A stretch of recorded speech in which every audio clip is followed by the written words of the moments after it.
in many cases contrary to congressional intent and direction. I'm talking about impoundments, which are illegal and direct constitutional challenges to Congress of the United States. And I'm referring also to pocket rescissions. Mr. Chairman, this oversight hearing may be the most important one held this year in the House. It has sadly become rare in this committee to hold hearings with the leaders of the executive branch agencies directly. Today, we have a de facto leader of the unitary executive theory. And while the president's focus on has been on printing money with his face on it and ensuring him and his friends make money through no-bid contracts, Director Vought has been relentlessly focused on enacting his own ideological program. President Trump said in September 2024 that he had, quote, nothing to do with Project 2025. Before us is the architect of that program of which the president disclaimed any knowledge. Director Vought has discernibly said he believes America is in a post-constitutional moment. I'm not sure what that means. Not surprising, given his apparent disdain for the Constitution that he, like all public servants, have sworn an oath to support and defend. Director Vought, I can assure you that our Constitution is alive and well, and that this committee and Congress will hopefully hold you accountable and the government accountable, the executive department accountable, using the oversight tools it places in our hands. So we have a lot to cover today. And I hope, as I said at the beginning, that we will have sufficient time to do so because we have differences of opinion, serious disagreements. Unlike Justice Scalia that said the executive department clearly did not have impoundment theory, I think the director, Mr. Chairman, is the principal proponent of the opposite conclusion. So we could take a lot of time on what the consequences of that philosophy are and the consequences to the American people of the exercise of that philosophy. With that, I will yield back the balance of my time. Thank you, Ranking Member Hoyer. Today we welcome the testimony of Honorable Russ Vought, Director of the Office of Management and Budget. Director Vought, without objection, your full written testimony will be entered into the record. With that in mind, we'd ask you to summarize your opening statement in 5 minutes, please. Thank you, Mr. Chairman. Chairman Joyce, Ranking Member Hoyer, and members of the subcommittee, thank you for having me here today to testify in the President's budget request for fiscal year 2027. I look forward to a productive conversation on how to continue the fiscal progress we've made so far. When President Trump took office, the nation was facing financial catastrophe under the failed leadership of the Biden administration and decades of status quo spending strangling our nation. Those decades produced nothing in the area of fiscal restraint. A lot of talk about the program, but utter futility about doing anything about it. That fiscal futility ended with the return of President Trump. In just 1 year, the Trump administration and Congress have made historic progress on righting our fiscal ship, the speed and scope of which have not been seen in Washington for many years. The President drove enactment of the Working Families Tax Cut, which is a once-in-a-generation legislation to end fiscal futility, invest in critical priorities, and cut taxes for working Americans. This bill bent the cost curve for federal spending, achieving nearly $2 trillion in mandatory savings while securing historic investments in our nation's defense and Department of Homeland Security, without corresponding increases in objectionable non-defense spending. The President also shepherded legislation through the Congress that rescinded $9 billion in wasteful and weaponized spending, which was the first standalone rescissions package enacted by Congress since 1992. We built on the rescissions package in the full year 2026 appropriations bills together, which enacted the first real cut to spending in over a decade and rooted out wasteful spending that the administration identified across federal agencies. The enacted bills reaffirm administration policy to eliminate ineffective federal agencies that do not serve a useful purpose. For example, the bills eliminated all programming for USAID as the administration works to fully shut down the agency after decades of mismanagement and abuse. The bills also included the complete elimination of the Corporation for Public Broadcasting, which funneled billions of taxpayer dollars into biased, woke programming at NPR and PBS. We look forward to working with you to achieve even more progress in the fiscal year 2027 appropriation cycle, in addition to working with you on the administration's recent supplemental funding request. The 27 budget builds on the President's vision by continuing to restrain non-defense spending and reform the federal government. The budget proposes a 10% cut to non-defense levels. Within this total, the budget maintains investments in border security, immigration enforcement, delivers on the President's commitment to support law enforcement and combat violent crime with a 13% increase to the Department of Justice, and honors the nation's sacred obligation to military veterans. In addition, the 2027 budget eliminates wasteful Green New Deal projects that are dependent on foreign supply chains, returns control of education back to American families, and roots waste out fraud and abuse in programs both at home and abroad. The budget simultaneously builds upon the historic $1 trillion defense top line from fiscal year 26 by requesting $1.5 trillion for 2027, a 42% increase as promised by President Trump last year. The 27 budget will ensure the United States continues to maintain the world's most powerful and capable military as we grapple with an increasingly dangerous world. It is a sizable increase, and that I want to explain. It is meant for significant paradigm-shifting investments. For instance, the President and his Department of War are exhibiting tremendous leadership to build ships, planes, drones, munitions, and satellites faster without the backlog status quo. For the industrial base to double and triple capabilities and build more facilities, not just add shifts, it requires multi-year agreements to purchase into the future. That cost has to be booked in the first year. OMB plays a unique role in supporting and implementing the administration's fiscal strategy and has been hard at work crafting the President's budget and accomplishing the largest deregulatory agenda in the nation's history. OMB's fiscal year 27 funding request for itself is $154.1 million, which is level requested from what we requested last year. OMB is a personnel-intensive agency, and I want to note that the 27 request cannot support additional or even maintain staffing at the 26 levels.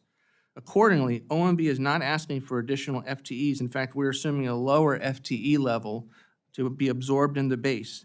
25 FTEs down to 470 OMB based on our request. OMB is going to have to leverage funding from the Working Families Tax Cut to ensure that its staffing levels are necessary and remain the same to perform its critical mission in implementing key administration priorities. Now that our fiscal ship has finally turned to face in the right direction, I look forward to working with you to continue to move forward, and I'm happy to answer any questions. Thank you, Director Vought. Now recognize the ranking member of the full committee who has asked if she'd be able to make an opening statement.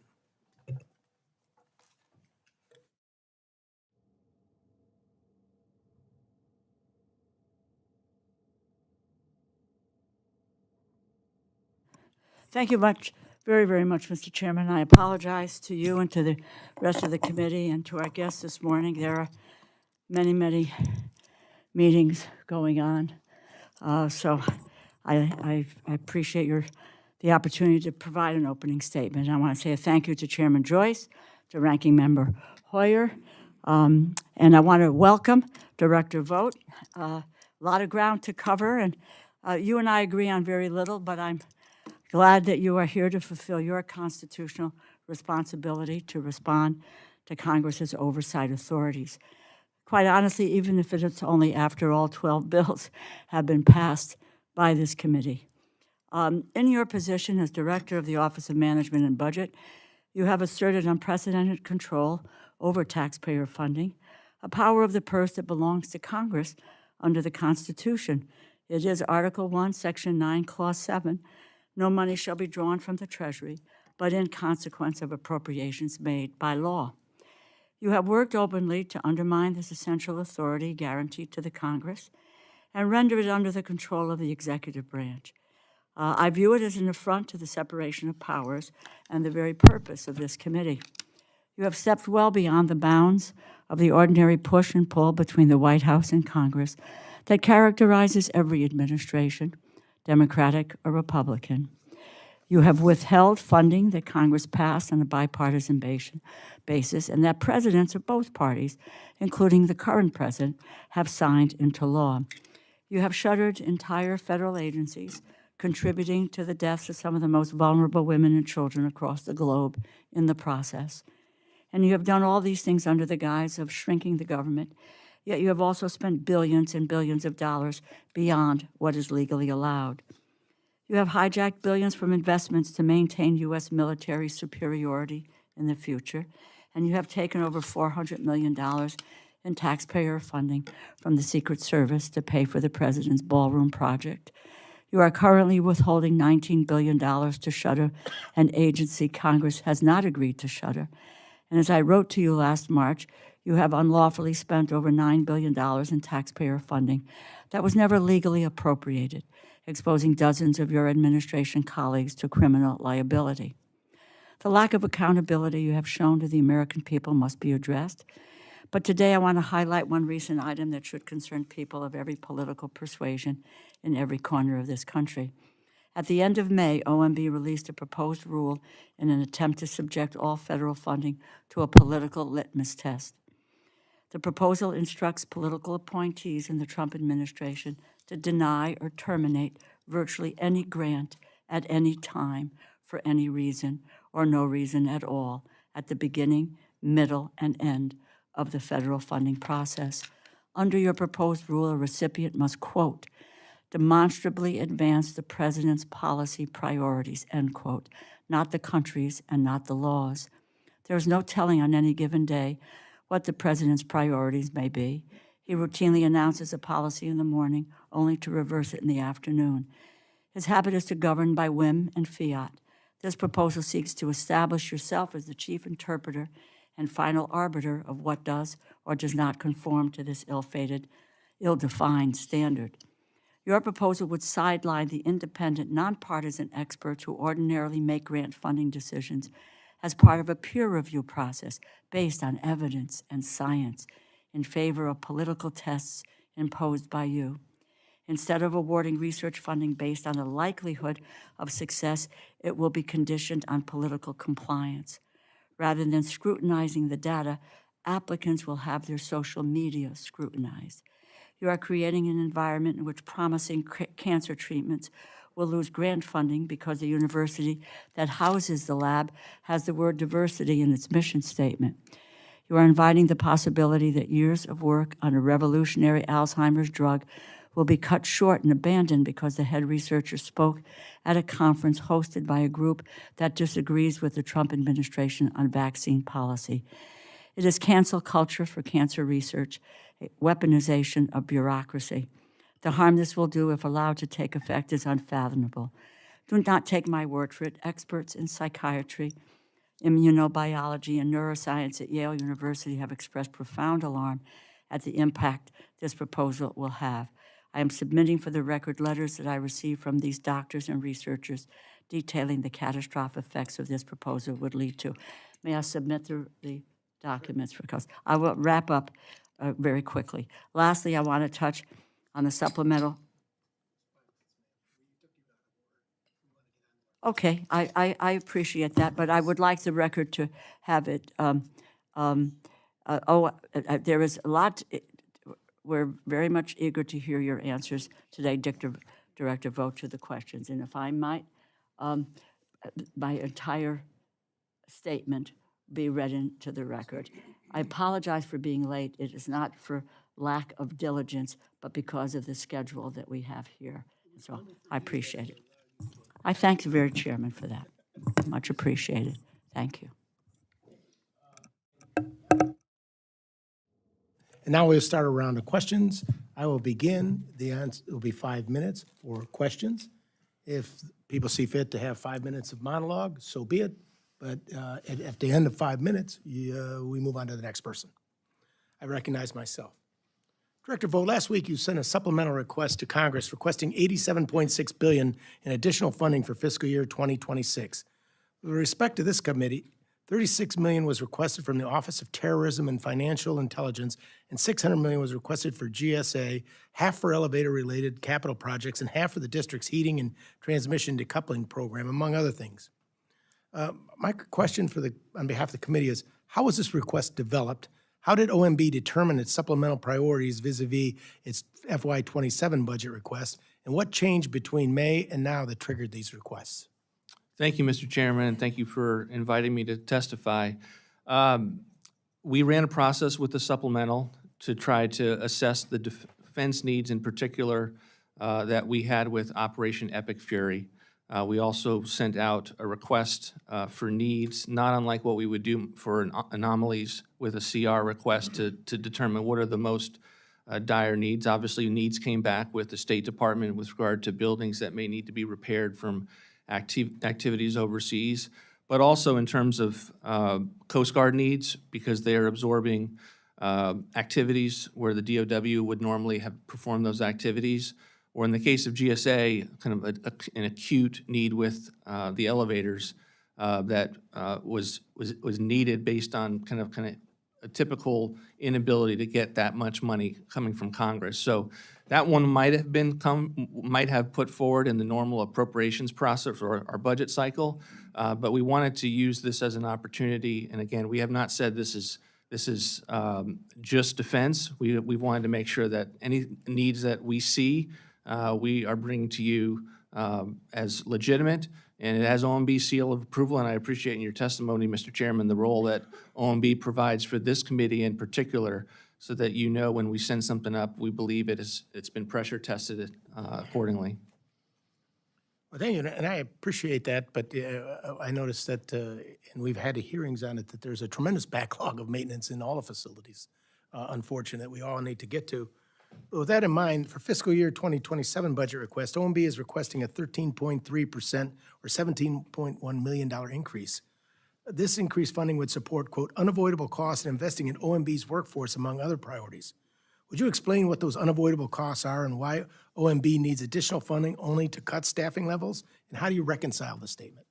Well, we need OMB's budget to grow, and it's largely been flatlined for a number of years. If you look at GAO's budget, they have about $900 million to our $150 million.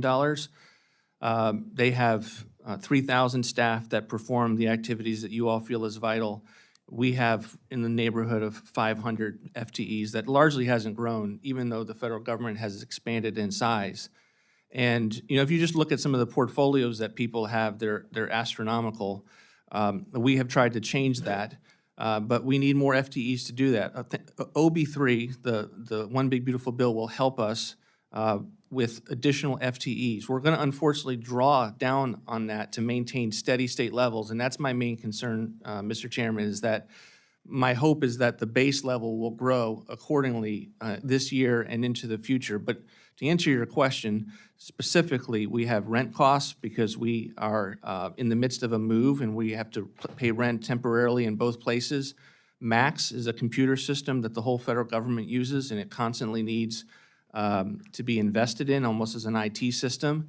And then the security that is unfortunately a new phenomena for OMB in terms of some of the security threats that I have faced. We are now building that in to account for that cost, because I certainly do not want it to take away from the already smaller appropriation that OMB has historically had as a small agency.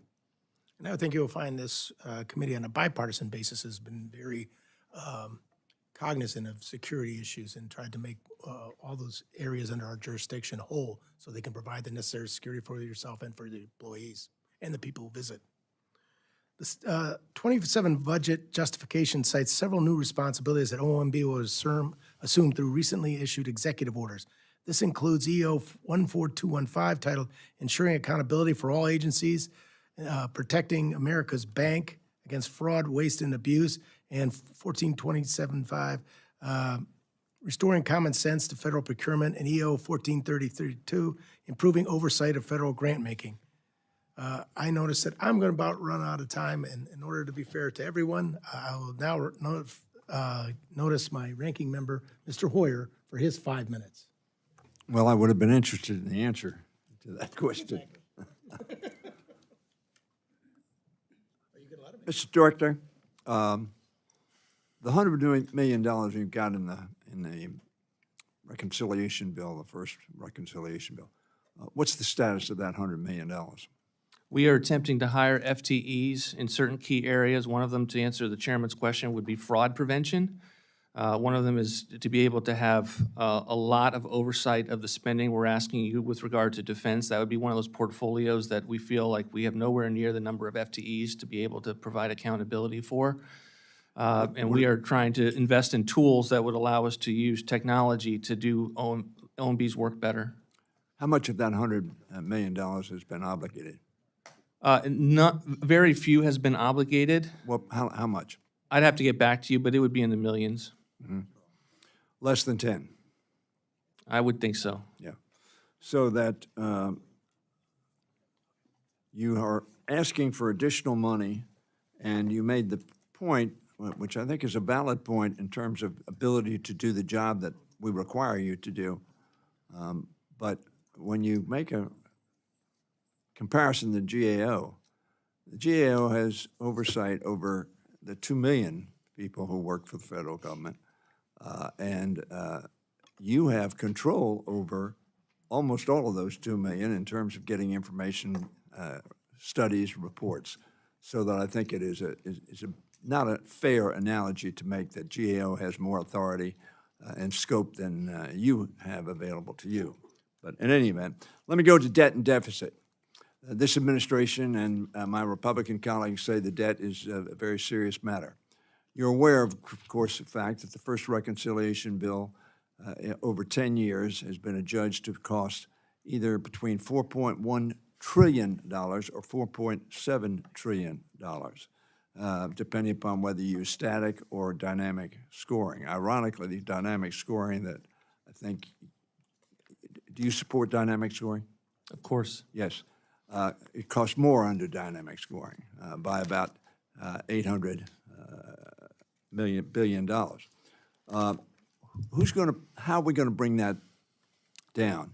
What's your plan in light of the fact that we have now just spent, and you're asking for a supplemental of $60 billion on a cost that was not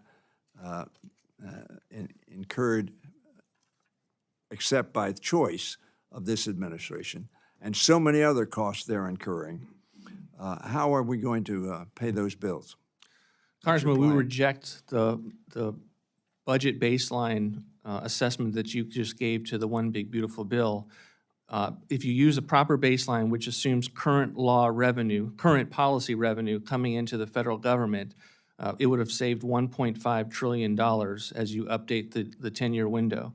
So I look at the One Big Beautiful Bill, and I look at it and I say, this was the end of fiscal futility. And I worked in this in the House of Representatives. I spent many years developing budgets for members of Congress. I know this place well. There was many people, including yourself, who cared about the deficit and levels of debt. And many ideas and plans were put forward. This is the first time we've actually had success on the mandatory side and success in the discretionary side.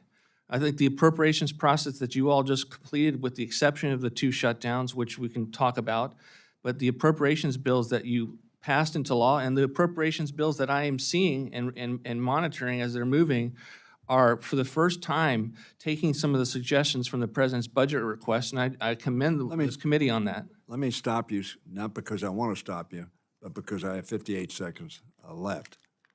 Clearly not enough time, but I would suggest to you the 2 largest deficits that we've had were in 2020 and 21, fiscal year 21, under the Trump administration. Now, we had the pandemic, so one has to take it.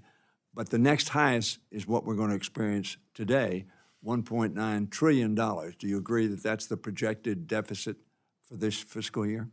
CBO and others are making projected deficit. We have not included that in our budget resolution. We're going to... Wouldn't it be useful for the OMB director to know what the projected deficit's going to be in terms of the obligations that the taxpayer of America? Well, the challenge by the way, is that our grandchildren, not ourselves. We're certainly committed to eliminating the deficit and to be able to get back on a trajectory towards balance. In my last 5 seconds, when do you project that to happen under the two reconciliation bills that have passed so far? Well, the fact that we've been in reconciliation bills and are using that has caused us to send up discretionary-only budgets because we do not want to confuse the country with regard to proposals that would be proposed but not for a ride on one of these reconciliation bills. So we have a lot of ideas, but we certainly want to get a budget to you as soon as we possibly could. So our budget does not include those tables, but the mid-session review will have those types of numbers in them later this summer. Thank you, Ranking Member Hoyer. The chair now recognizes the distinguished chair of the Homeland Security Subcommittee, Mr. Amity, for any questions he may have. Thank you, Mr. Chairman, and the only reason I have that title is because you quit the job and headed for greener pastures, but that notwithstanding, thank you for being here this morning, Mr. Director. Does OMB recognize Congress's full oversight authority over funds provided through reconciliation? Well, as in terms of Congress, absolutely, yes. Okay, thank you. Can you provide, obviously with that introduction, we've struggled getting information that has to do with the previous folks' subject matters clear in terms of Homeland. Can your office provide an accounting in terms of what we bought for airplanes for ICE and Border Patrol, what we bought for airplanes for Coast Guard in the past 12 months, and to the extent that those and also what we spent for detention facilities planned around whatever the plan was around the nation, to the extent of identifying how many aircraft in whatever category for those three agencies, Customs, Border Patrol, ICE, and Coast Guard, how many were purchased, how many are still part of the mission, and for anything that was not part of the mission now, how they plan, what the plan is for, hey, it turns out we don't need this 737, this Gulfstream 5000, and the detention facilities. And here's what our plan is. And then the theme is simple. How are we protecting taxpayer dollars if we reassess those needs, whatever, just so we can kind of close the book on those sorts of things? Is that something your office has the ability to do? Yes, I'm happy to work with you. I'll follow up with you after this hearing and try to drill down on what you're not getting from us. Perfect, I appreciate that. Last thing is CISA. We had a hearing last week with the Homeland Security Secretary. CISA's been through ups and downs from the end of the Biden administration to present. The mission, I don't think we need to talk about the mission, but in last week's hearing, after cutting 1,100 employees through various whatever mechanisms, the Secretary of Homeland Security says, we need 600 folks back. Can you kind of help me with, because the administration's budget request was more lean times, if you will. And so it's like, how are we mixing that up in terms, because you know better than anybody, you don't just flip a light switch on and you got 600 folks over in CISA now, according to the Secretary. What's the plan for getting CISA fully operational? And I understand the political things about elections and the Jen Easterly years and all that other sort of stuff. But we're talking about now, how do we make sure that we have a robust, effective, cost-effective CISA force? Because I don't think anybody thinks we have it now. But if I'm wrong, tune me up. Thank you for that question. It does take time to increase staff. That's one of the things we're learning as we try to increase OMB staff with the same money from the One Big Beautiful Bill. What I would say is I haven't gotten a formal request from the Secretary as it pertains to CISA FTEs. He was not here when we developed this budget. So if he feels the need to have additional resources, we will work that through internally. And at the appropriate time, come up and brief you. I do think that he's in the process still of getting his arms wrapped around the department. And this is probably one of those things, particularly in the cyber world you now have a year and a half of a new administration. We saw this agency had major concerns with it in our 4 years outside of government. And with new management, I think it's and it's now an agency, or could be an agency that plays a very valuable part for DHS's portfolio. Great. I look forward to robust communications, and thank you for your testimony. I yield back, Mr. Chairman. Thank you, Mr. Amadei. I would second that CISA needs all the help it can get as soon as possible. And would recognize Mr. Pocan for any questions for 5 minutes that he may have. Great. Thank you, Mr. Chairman, and thank you, Director Vought, for being with us. I think you know many of us disagree with the first time in 250 years history of the country, the unified executive theory. So let me drill into one area to ask. Do you concur that multiple studies have shown that people, both adults and children, across the globe have died because of cuts to programs like USAID?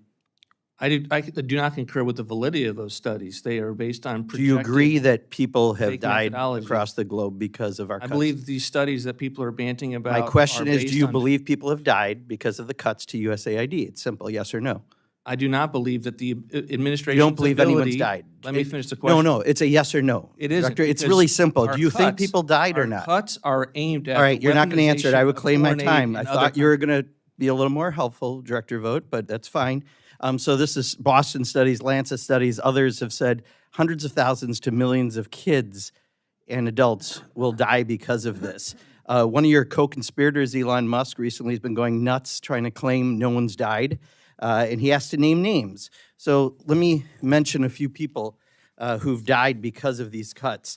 Rovina Naboy in Kenya, her little daughter Jane died of starvation in a refugee camp because we cut back on their food and the food rations. She got sick and died. Ugana Balama in Nigeria, USAID-funded program, Babies a Special Nutrient-Dense Paste to avoid malnutrition. She had twins, 6 months old. The program ended abruptly because of cuts to USAID. 2 weeks later, one of the twins died.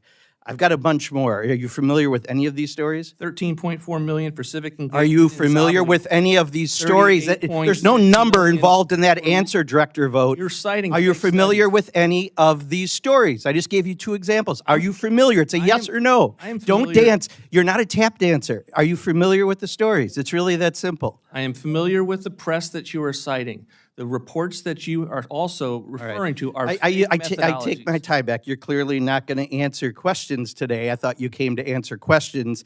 You're not. So will you commit to reach out if I submit some of these names of people who have allegedly died due to cuts? Will you personally reach out to find out if they have, since you're saying no one's died? I will personally read all correspondence that Congress gives me and do everything I can to be responsive to them. Yeah, and could you reach out to them to actually verify whether or not someone's died because of a cut to USAID? We're monitoring all of these studies to see if there's validity, but there is nothing about those studies that has caused us to think differently about ending So, morally, 24.6 that's all right. million to build climate resilience in I take Honduras. my time back, please. Morally, isn't it wrong to facilitate the death of children? Isn't it morally wrong to That's a contribute question to civic coming back with, engagement in you know, Zimbabwe? Look, you're not Confucius or whatever you think you are, answering a question with a question. I said, is it morally wrong to facilitate the killing of children? You're basing Simple it on question. You're basing it on a premise that is false. I'm not going to answer that question. Take my time back. You wrote in a 2021 article in Newsweek about Christian nationalism that our rights and duties are understood to come from God. Isaiah 58:7 commands, quote, share your food with the hungry and provide the poor wanderer with shelter. Are you saying God was misquoted or wrong? I'm sorry. What does that have to do with the question with regard to Well, our it's administration? morally wrong to facilitate the death of children. I think We're not doing everyone. that. We're not doing that. Like Congressman. that's why I'm asking you to reach out to folks. But what I'm saying is, if that is a quote from the Bible, and I know you are a Christian nationalist by You continue- declaration, this by is the articles. second year in a row that you've used that slander for It's me not and slander. other- You think that's slander? you and th- other so you Christians think involved calling in someone a public Christian service. nationalist is a Second time- slander? this is the You second wrote year in an a row. article. Is there anything actually wrong with Christian nationalism? And now you're saying it's You a use it slander? as- That's you really use it odd. as I a don't. pejorative, and it's the second year you've done it. in a Would row. you agree that it is wrong, morally, ethically, or by your own admission, biblical standards? Is it wrong to facilitate the death of children? That's We're a not really doing that. direct- We have adequate foreign aid for this. You're not country. answering the question. Listen to the question, please. Is it morally, ethically, or biblically wrong to facilitate the death of children? Don't take anything else in context. Is it wrong? This administration is not doing that. You cannot answer a question. I mean, I believe he answered the question, you just don't like the answer, so. no, please he move on. hasn't. No, Mr. Chairman, you can ask your own questions and get your own answers, but if he's not going to give an answer, Then move on. everyone else can figure out. No, I don't have to move on. I can ask the question, and if this guy is going to, one, say Christian nationalism is an insult, you might have some friends to answer to that one for.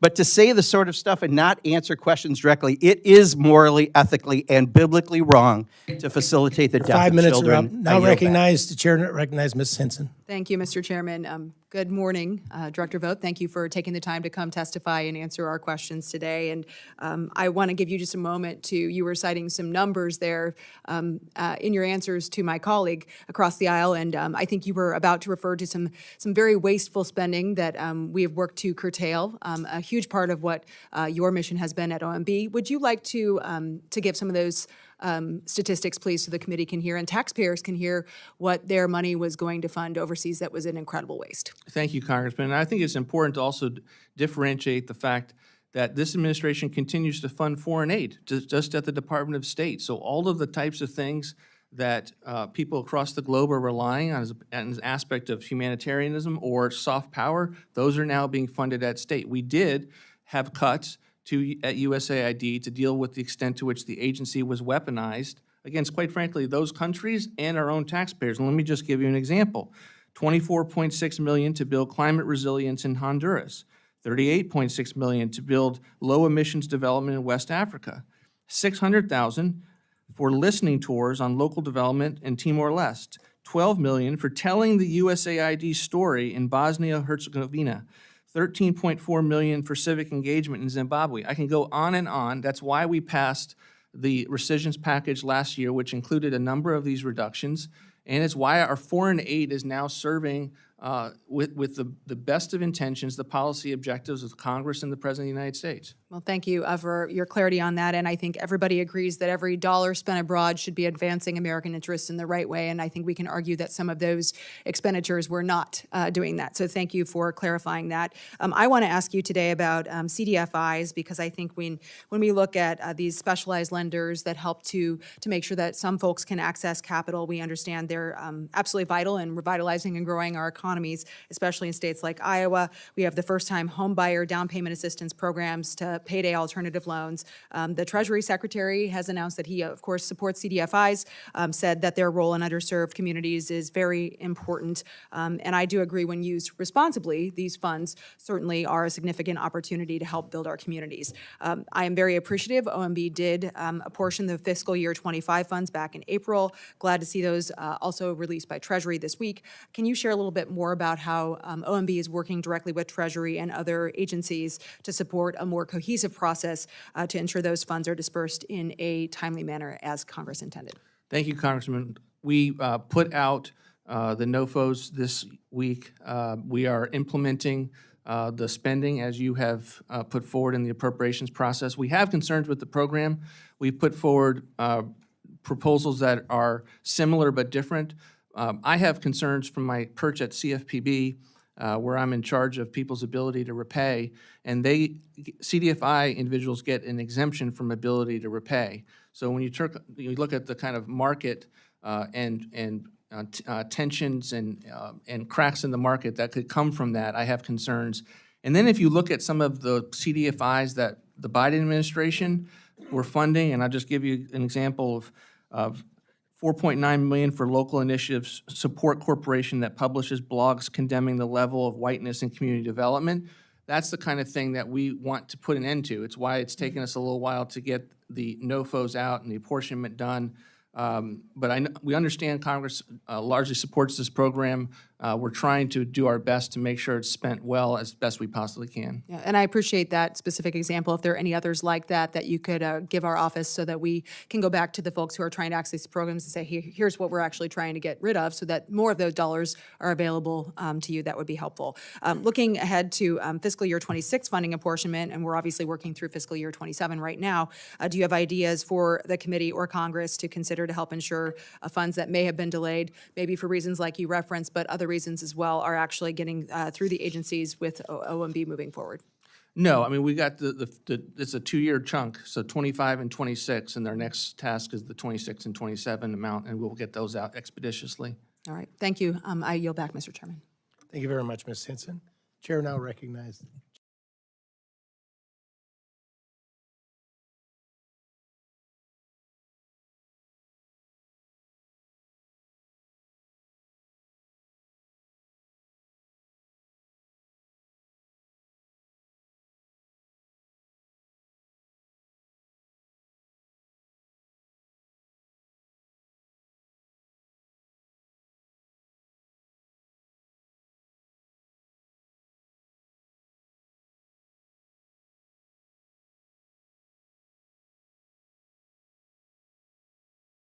Gentleman from Georgia, Mr. Bishop, for any questions he may have.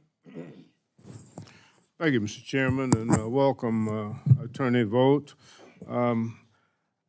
As you may or may not know, I have a great deal of interest in agriculture. It's the #1 industry in Georgia, and of course, it contributes mightily to the United States economy. But as reported at the time, operating under several executive orders, the Department of Government Efficiency was active in attempting to cease many of the government operations and activities and to separate many of the federal employees. Employees left USDA through the deferred resignation program. And I think the Office of Inspector General reported that APHIS lost 25% of its workforce, and the Ag Research Service lost about 23% of its workforce between January of '25 and June of '25. How many of these staff worked on the New World screwworm surveillance research and other such activities that were intended to prevent the parasite from re-entering the United States? If you just take a note of that. Following the deferred resignation program in 2025, APHIS advertised 73 open positions. And tell me how many of those open positions were for the New World screwworm surveillance monitoring research preparedness. And then after the administration dismantled USAID, USAID administered projects that funded the animal disease monitoring projects, including those that sought to monitor the New World screwworm in Central America. In the FY26 budget, APHIS requested additional funds to prevent the spread of New World screwworm. Did the FY26 budget request include the funding for the screwworm monitoring and surveillance that was previously funded in USAID? And I'd like to ask whether or not OMB has used its authorities to assist the international coordination efforts to prevent the spread of New World screwworm in North America. There's a Food and Agriculture Organization of the United Nations which announced on June 19th a coordinated research project. Do you intend to allow the United States to participate and to engage with that? How have the policies and the proposed new rules affected research projects on New World screwworm mitigation? All of this I'm raising because the New World screwworm is drastically impacting, adversely impacting our farmers, our cattle producers, and the price of food. And I'd like to know whether or not the big, beautiful bill, all of the cuts that were done with DOGE and the proposals that we're now faced with, what is that doing for the American people? Thank you, Congressman. We couldn't agree more in terms of it being the highest priority to deal with the screwworm, to take steps.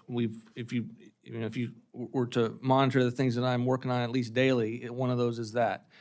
Making sure we have the resources to combat it and making sure we were doing it early in the administration. I can follow up with regard to FTE levels at APHIS. I don't know those off the top of my head, but we don't believe that this is an issue that is under-resourced. We believe that USDA has everything it needs to both create a long-term capability here and also find as many shots on goal to be able to deal with this in real time for farmers.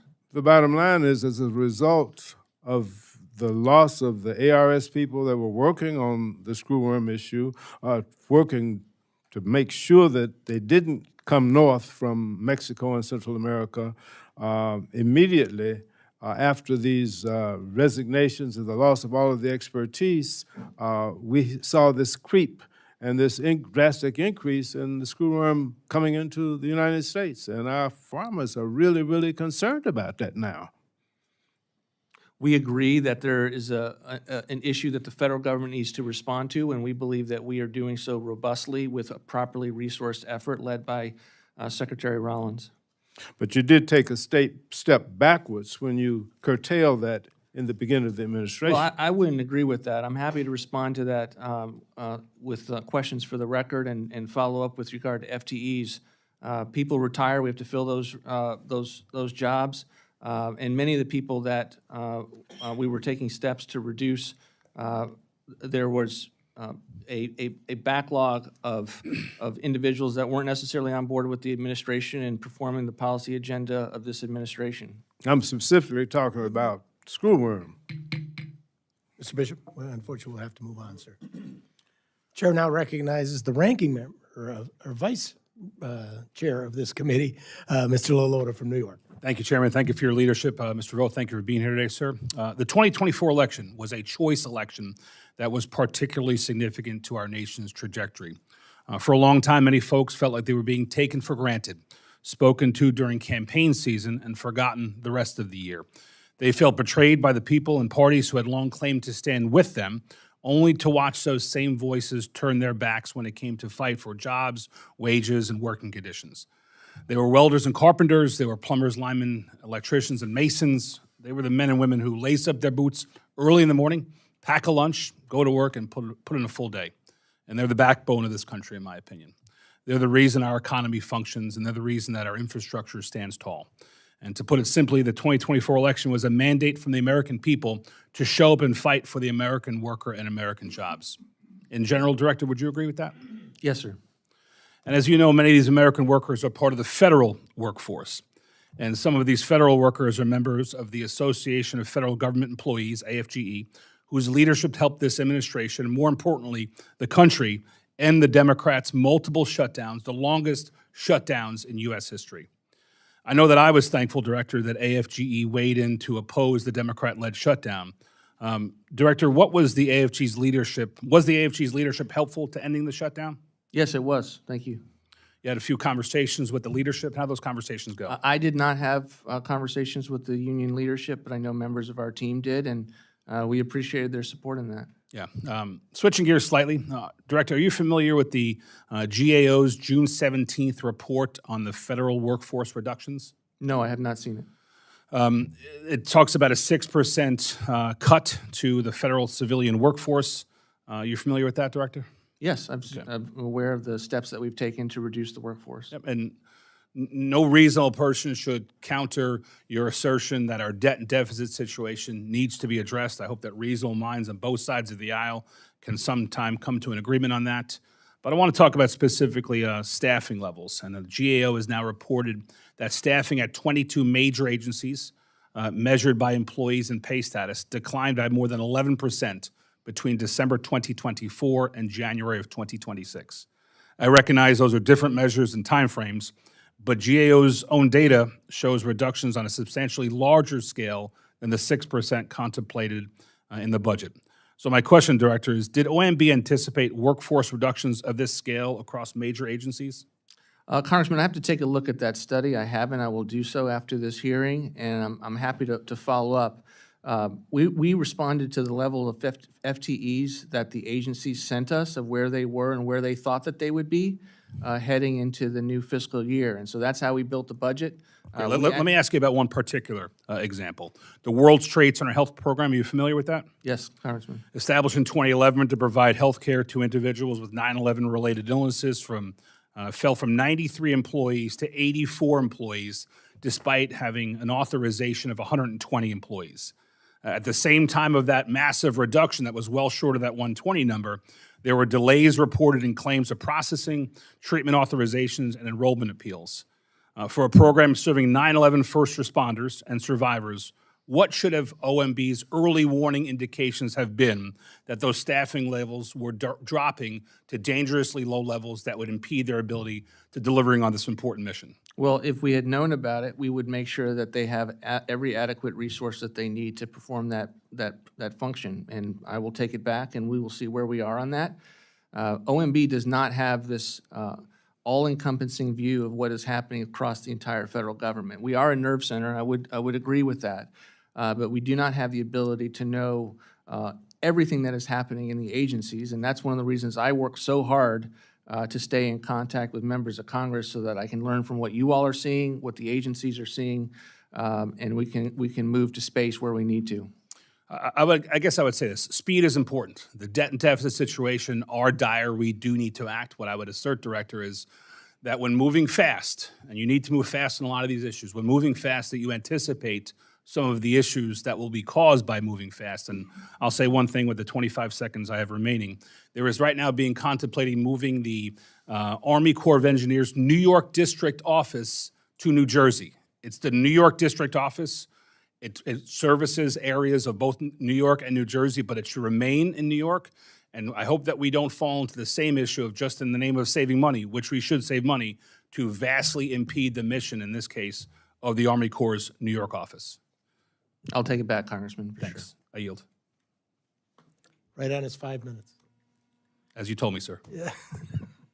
The chair now recognizes the lady from Washington, Mrs. Glusenkamp-Perez, for 5 Thank you, minutes. Mr. Chair, and thank you, Director Vought, for being here today. I want to dig a little bit deeper into the proposed rule to overhaul grants procedure. Have you or anyone else at OMB directed agencies to follow the not yet finalized regulation prior to it being finalized via rulemaking? No, this stems from an executive order that the president signed last year. The president's executive order had directed his agency officials to begin to have supervision at the policy official level. This regulation is catching up with that executive order to make sure it's actually reflected in the actual mechanics of grant making. Have you or anyone else at OMB directed agencies to, I saw an updated notice from the National Science Foundation from last week that included guidance to align with the proposed revision in 2 CFR 200. Have you suggested that agencies begin implementing this guidance before the rule was finalized? We are certainly working with agencies. Agencies, like I just said, are looking at the executive order and trying to align with the executive order. That said, we are out for comment on our proposed rule. We are probably, record numbers of comments have come in. We're going to assess each one of those comments and make any changes that we need to. Is the OMB building an AI tool to flag grants that are misaligned with the administration's agenda? We are definitely working on technology, including AI, to be able to have a wider angle lens about what is going on with the federal government. But it's not, it would be something that agencies would use in conjunction with us, and it's certainly not to take the place of agency officials who would be making this determination. Have you awarded a contract for the development or the operations of such a system? I don't think we have, no. Why do you think that an AI system, which is itself neither accountable to Congress nor necessarily auditable, is an appropriate mechanism for making policy? Well, the congressman from Maryland told me to read every GAO report, of which I would like to have the time to be able to read for that. I would like to have a tool that collates and assesses everything in every GAO report in a way that I can actually make decisions based. That would just be one example. Similarly, there's a lot of information out there on USA spending that I would like to have the benefit for examiners to know who are already stretched thin with regard to their portfolio. That would be an example. How would a future OMB director be able to ensure that such a system works for their priorities too, or Congress for that matter? Every administration would align their policy objectives, which would be different from administration to administration, to ensure that the grant making and how the agencies are spending taxpayer dollars are aligned with the president's agenda as he got elected on behalf of the entirety of the American people. What happens when a grant is flagged as being inconsistent with administration priorities? no grant has been flagged as inconsistent based on the tools that you've articulated. But we are trying to make sure that we're not funding some of this nonsense that I've articulated, and we work with agencies to do that. That's policy official to policy official, and we work collaboratively with our agency partners. What about grants that have been explicitly funded by Congress? Is it your understanding that OMB or an agency could cancel such grants unilaterally? Not with regard to earmarks. Sometimes you have an earmark to a specific person or a specific organization, and that would probably be at the top of the list that needs to be funded, but that is not something that is impacted by these grant making. Do you anticipate that states, cities, or Congress has any recourse in cases where OMB decided that a grant was inconsistent with your priorities? And do you believe the proposal provides due process? Well, yeah, I do. You keep referring to this as OMB making these determinations. Again, this is agency officials that would be making these determinations based on the instructions given to them in the executive order. The Congress appropriated $100 million from H.R. 1 to OMB last year. Have you spent any of that $100 million on moving career OMB personnel to the CFPB building at 1700 G Street, and do you plan to? We have not spent any money from the $100 million for the move. How many OMB staff currently have their salaries paid out of funding originally appropriated for USAID or CFPB? None. Can you provide an overview of the funding streams used to pay OMB staff salaries since the beginning of the administration? It's all of OMB salaries have been paid for by the OMB appropriation. The only qualification I would have to say is that there are people like me who are doing work for CFPB, of which I'm not getting a paycheck. My general counsel is another one, who is Mark Paoletta, who is the deputy director at CFPB, not getting a paycheck at CFPB. And so if the question is, what are the relationship between OMB and CFPB, we're not changing funding back and forth with regard to FTEs. Thank you. Thank you very much. Chair now recognizes the chair of the Transportation, Housing, and Urban Development Subcommittee of this Appropriations Committee, Mr. Womack, for his 5 minutes. Thank you, Mr. Chairman, and former chairman of this subcommittee as well. Director Vought, thank you again for being here, and thank you for your service. As you know, as was just indicated, I chair the subcommittee on Transportation and Housing and Urban Development. So I want to go back to the SUP for just a minute because you referenced that earlier in response to another question. And your words, you said those items were pressure tested, correct? Yes, Congressman. What does pressure tested mean? Well, a lot of times agencies have ideas for what they would like to spend on, and you look at them and they don't have the level of rigor and analysis that's you would expect of us when we request funds from Congress. That would be what Would I it was saying. include a sense of urgency? Yes. That it's a supplemental request? Yes. Wasn't covered previously, but this is an emerging issue. For example, a lot of that money, most of that money, 2/3 of that money was Pentagon spending in response to Epic Fury, replenishing some of these accounts. So that is a sense of urgency, is it not? Yes, Congressman. Okay, so there are two, not to be terribly parochial with THUD, but there were two items in that supplemental that affect my subcommittee, and I want to ask you about both of them. One of them was the department's brand-new air traffic control BNAX initiative, which, by the way, I strongly support the president's goal of updating our air traffic control system, and I commend Secretary Duffy and Administrator Bedford for the progress that they've made. But in this supplemental request, in somewhat contradiction of what we did in the One Big Beautiful Bill, you would provide the FAA administrator with complete and total discretion to reallocate how that $12.5 billion is spent, provided for the BNAX initiative. Now, I appreciate the benefits that additional funding could provide, but I'd like to know how, I'd like for you to tell me how the BNAX initiative, this ability for the administrator and the secretary to control all that $12.5 billion outside the scope of these appropriators is, how that would benefit the BNAX initiative. Can you help me with that? Yeah, you bet. There are two tensions within the air traffic control modernization. Number one is we are going to have to come back to you for additional funds beyond what was in One Big Beautiful Bill. We understood that there was a little bit of skepticism with our ability to spend the money that you gave us with one big beautiful bill. And Secretary Duffy is going at breakneck speed to be able to allocate those and get those on contract. But it was the intent of Congress to put those in buckets within the various jurisdictions of the FAA. And we're here to ask for this. We're not saying that we have the ability to just transfer the funds. We're saying with regard to one particular interface, we don't have the money that right now that Secretary Duffy can get going on it. And we want the ability to do that and to have a little more flexibility to do that before we come ask for funds. So we don't want to be in a situation where we're coming up and asking for additional billions of dollars, and you're like, you haven't spent the money that we gave you. We haven't spent it, we are spending it, but we haven't spent it in the one key area of which you have not given us resources. Okay. The other one was Penn Station. $1 billion. Sense of urgency? Well, we define urgency, Congressman, with regard to the fact that our scarcest resource is time. And so this administration wants to take on some of these big infrastructure initiatives. This would be one of them. Obviously, we're working on a highway bill with Congress right now. But if, I'm sure you've been there. If you've seen kind of Penn Station compared to like the Moynihan Building, the Moynihan Building is just incredible. We want the Penn Station to be on that level of modernization, and we don't have a lot of time to do it. So to the extent that we have a resource need, we want to be up here in front of you.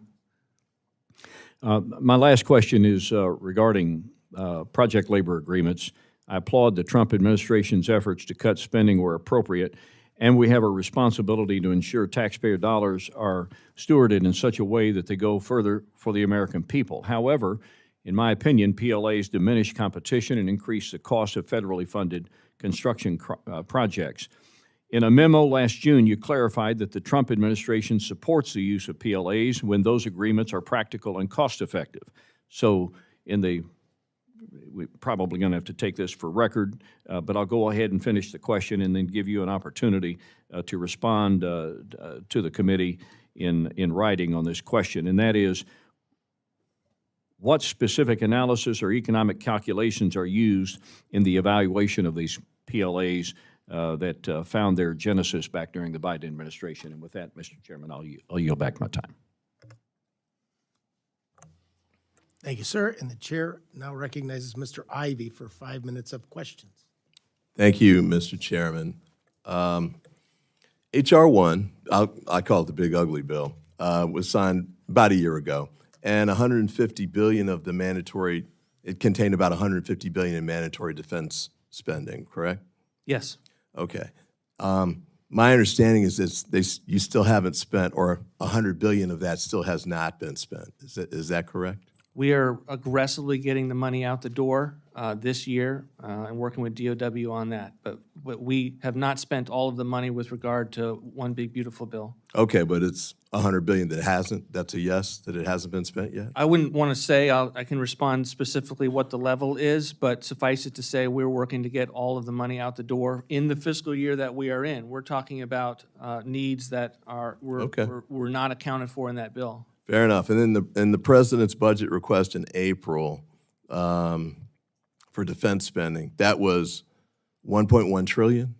Is that? It was $1.5 trillion for defense, 1.1 allocated to the appropriations process, and $350 billion to reconciliation.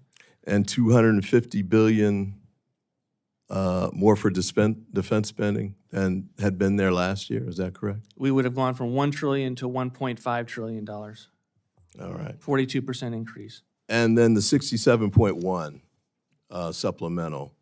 Now, I think someone asked you earlier about that. And we got a letter from you that had, I think about 4 pages, a spreadsheet that sort of laid out what the purpose of the request was. And this is from a letter that you sent us on June 24th. Do you recall that? I'm happy to take a look at it. I sent a lot of letters. Well, yeah. This is the one you sent, and this one contained the explanation, I guess, for the $67.1 billion. I'd note that it's one long sentence, and some of the explanations here are $1.2 billion for administration priorities, which doesn't give a lot of detail. And when you were testifying earlier, you said that you got information about these types of requests from your departments. Have you provided details that support this amount of funds to the Congress in support of this request? Yes, and we will provide as much information as this committee requires to work with you on that matter. I know DOW will be a partner in that, in answering any questions that you have with regard to the need. What are the administration priorities? I think that's a $1.2 billion piece of the request. I'd have to look at what you're referring to, but the main thrust of this is to pay for Operation Epic Fury needs and to also begin to buy down some of the requests that we've asked you at the end of fiscal year 26 and to start 27. For instance, munitions. I mentioned in my testimony, we want to be able to have multi-year procurements that allow us to pay here and now for munitions is a separate category. a facility to be put in the online. spreadsheet that you provide us, munitions was a separate category. I'm just trying to make sure I understand what that is, because it's a significant amount of money. I think you would And agree. again, I'm happy to look at anything. We also want to be very Well, we definitely would like to circumspect know. when in But- an open but- setting on what we might be referring We'd to. also like to know in advance of, when these things come up for votes, as to what the money specifically would go to. We're going to make sure you have everything you need before any vote. I mean, we've already marked up, what, Not on- 12 bills? Not on a supplemental. You're referring to the Okay. supplemental appropriations process. Well, I think overall the process would work better with respect to us making appropriations determinations if we had these estimates and this information in advance of the markups. But I appreciate where you are. And I understood it better the first year because you were just coming in. But for year two, I think it's problematic for us. And it's not just with respect to OMB, it's from the departments across the board. But let me just ask you this, because I'm running out of time. Last week at one of the appropriations markups, there was a discussion. I know that you're using the phrase Department of War instead of Department of Defense. But we were told that the CBO said it's going to cost $125 million to change the name from Department of Defense to Department of War. Do you agree with that estimate? We haven't done our own estimate at OMB on the cost, but it's something that I think makes common sense.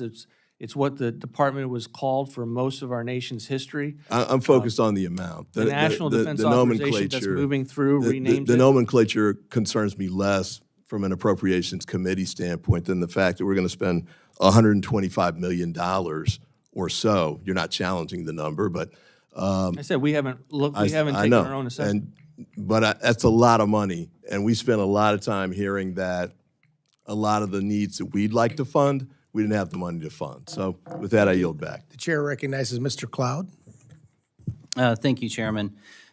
A lot was much to do in this committee, asking the question whether it's morally right or not to facilitate the death of children. I find this rich coming from people who supported an administration that forced taxpayers to fund for the largest human trafficking operation in human history.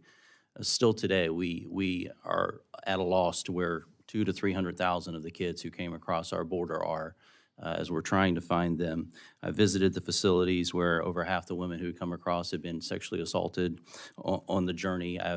Being from South Texas, visited the ranches and seen the rape trees where cartels had done horrific things to women and celebrated it.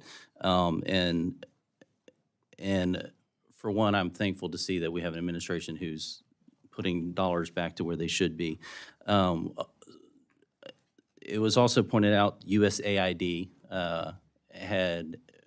we cut fundings to that, and in the way that Washington, D.C. measures success by how much dollars we send out as opposed to whether they're accomplishing what they're supposed to accomplish. It's been said in all these studies, as you mentioned, based on false science, whether or not people are being killed because of that. The latest data coming out is actually showing that remarkably mortality rates in South Africa are going down following this. And a lot of these stories are, do you suppose that sometimes it's possible that we actually save money by spending less money or save lives by spending less money? I do, and I would also say that this administration, the State Department, is working with these countries to have these agreements that ensure that the money is being really well spent and goes to better care directly to people in need and not necessarily through NGOs that don't share something other than a divisive worldview. Now, a lot of times what we've seen, and certainly this was true the last administration, not uniquely to the last administration, but dollars would go out the door. We'd have really no idea what they were going to. We're finding out as we've been looking into this and some of the technology tools that you have brought to the table and others working with the administration, like a lot of these billions of dollars have been going to bad actors working against us, our purposes, our agendas, even foreign entities, foreign states that I know in the last, few weeks of the administration, $80 billion went out the door. I think $40 billion in loans in just 2 days, which was like 10 times more than, or more than 10 years worth of, that had gone out previous. You are working on a proposed rule that would place a lot more safeguards on the taxpayer's dollar going out the door, some of which I appreciate. Some of it seems so simple to business owners to talk about, like, let's not send dollars to dead people, and other things. Could you speak to some of the safeguards that you're? Well, definitely. One of the most press-worthy of the reforms that we've had that has gotten the attention of the other side is the extent to which we have cancellation provisions in these grants. And people say, "Oh, are you going to just kind of, do that in a heartbeat?" No, we're not going to do that. But if we find that NIH is giving money to the Wuhan Institute from Tony Fauci and NIAID to the Wuhan Institute, and we need to cancel that grant in the middle of a pandemic that it contributed to with its gain-of-function research, we need to have the ability to turn the grant off. That is probably the best example of why we need to include these types of provisions, is because when we find something that's problematic, that our policy officials would not have caught, we need to be able to turn it off. And it is not something that will be anti-science in any way. It will be still on the basis of peer review, science, and work that is done on a comprehensive and well-thought-out basis by our agencies. Now, there's been a move to kind of tout the career bureaucrat working in our administration. No doubt there are some who are here doing their best to do the Lord's work and serve the people well. But at the same time, there's this messaging idea, and it was actually stated here in this committee, like that, maybe we should follow their agenda as opposed to the president's agenda. The Constitution is very clear that all executive authorities invested in the president and that they should be doing the president's will. So I applaud your efforts to ensure that the administration is being tied. One thing I did want to touch on, I think we're going to run out of time, but there's about, I think, $14 billion that we passed in OB3 that was supposed to go to states who helped fund border security. If we can get an update on where that's at, we thought by now that might have gone out the door. We put both NOFOs out recently. I had very good conversations with many of your delegation mates and as well as your governor. Those NOFOs are out, and we will be looking forward to assessing the requests that come in from Texas and others. Thank you. Thank you, Mr. Cloud. And the chair would now recognize, and I would have normally recognized her immediately after Mr. Hoyer, but at her own request, she, as being a team player, wanted to go to the back of the line. The distinguished lady from Connecticut, our ranking member, Ms. Delore. Thank you so much, Mr. Chairman. Director, I mentioned the proposed rule to overhaul grant-making in my opening, which seeks to virtually subject virtually all federal funding to the whims of the president's policy priorities. It substitutes the current standard of evidence in science in favor of political tests based on ideology. I've talked to a number of groups, and many of the groups have asked for, and I think they may have requested more time to be able to read. It's a 412-page document, and so that they can participate in the public comment period. Can you commit to granting a 45-day extension of the comment period? No, but I will say this, the number of comments that are coming in that we have to respond to is going to take us some time. The answer is no. I think one of the striking aspects of the proposal is attempts to put the OMB director at the center of all decision-making here. Not true. And why are you a better judge of an NIH clinical trial than a panel of medical doctors and researchers? How will you ensure the grants will be based on merit and individuals and communities served by the federal grants will receive the highest level of service possible? I don't, is there a listing, if you could get to us, the agency's priorities, the president's priorities? What is the set of criteria you are using to judge these grants? What precludes you from changing the criteria in the middle of a grant period? Because as I understand it, you can, not only can political appointees take control of grant awards, active grants can be terminated at any time for any reason. And I went through some of them, these efforts, but you can cancel it at any moment. Is there a set of criteria that we could have that demonstrates to us why these grants are being canceled? Congress, you're misconstruing the proposal to make it seem as if it is OMB-centric. OMB will not be making these determinations. We don't have a formal review in reviewing every NOFO. That is not something that we intend to take on. These are the policy officials at the agency of which the president has put these cabinet secretaries let me just into office. claim my time. But the fact of the matter is we understand it, and this is probably the most consequential change in the rule. Senior political appointees, rather than career scientists and program officers, would now be required to conduct a, quote, pre-issuance review of every discretionary grant before it is awarded. These appointees are explicitly forbidden from deferring to peer reviewers or routinely ratifying their recommendations. This is in the 412-page document, and maybe you think that people weren't going to read it. And then there is no longer peer review. Peer review is no longer binding. A political appointee can simply override the scientific community's judgment with no finding of cause.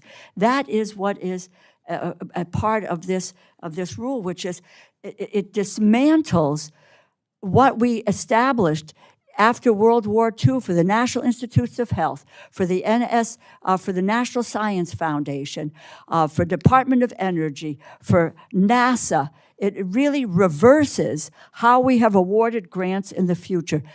You're shaking your head no, but that in fact, which is what the fact of what you are trying to do with a political lens and someone's political ideology. I have one more question.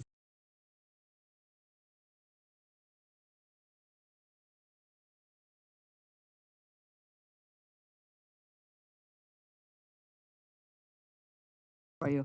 Have you released all appropriated funding to each intended agency through the apportionment process? We were working through the apportionment process expeditiously. I can't say we've done every single one of them, but if you have one that you're particularly interested in. No, but I'm just saying it is your responsibility to get the money out of the door in a timely fashion. And if you can't do this, we need to take a look, because again, Congress provides Congressman, this the would be authority for for this. full year apportionment. How much Everyone funding has the been apportionments that available? They need right How much funding has been made available? How much funding have you made unavailable to agencies as of today? If you can't answer that, now I would like an answer to that. Happy to, but again, there's no concerted effort not to apportion funding for the agency. It's not going out in a timely way. I can just go through. Because we're trying to assess what it's being spent on. Right, no, I get it. Will you commit to us here today that you will carry out our spending laws as Congress intended through appropriations and reconciliations as they were enacted or not? Obviously, we will take and make sure that we're spending money where you intend us to spend money. At the same time, I'm not going to take any tool. The answer to that then is no. I'm not going to take a tool off the table. You are not going to spend the money that Congress in a bipartisan way say that. enacts. Yes.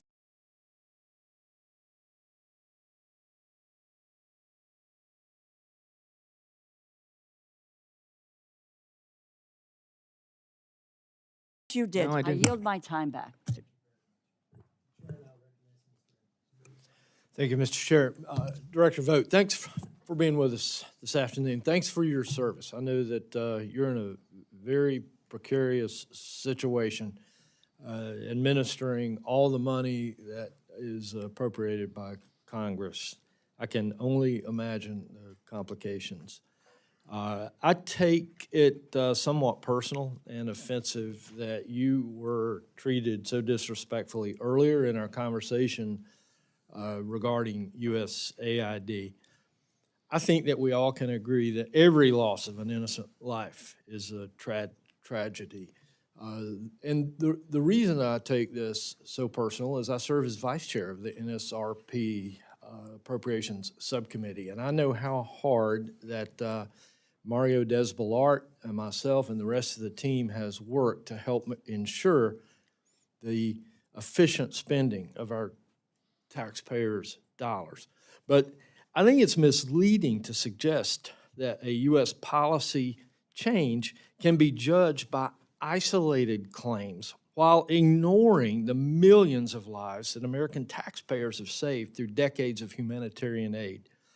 The goal is to ensure that aid is effective, accountable, and reaches those that really need it. And I'd like to give you just a few seconds if there's anything you'd like to add to that conversation when you were so rudely cut off. No, thank you, Congressman. I would just say affirm the administration's agreement with what you just said.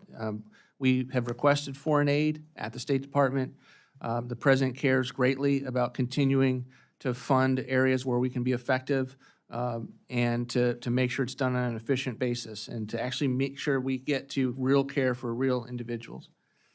Thank you for that. I'd like to shift gears just a little bit to Western North Carolina. You know we were hit by Hurricane Helene on September 27, 2024. And we've had somewhat of a mixed bag of dollars coming out of the federal government to Western North Carolina. They seem to have really picked up. The momentum has picked up, and many of the projects for us to rebuild have been funded at a far quicker rate in the last few months.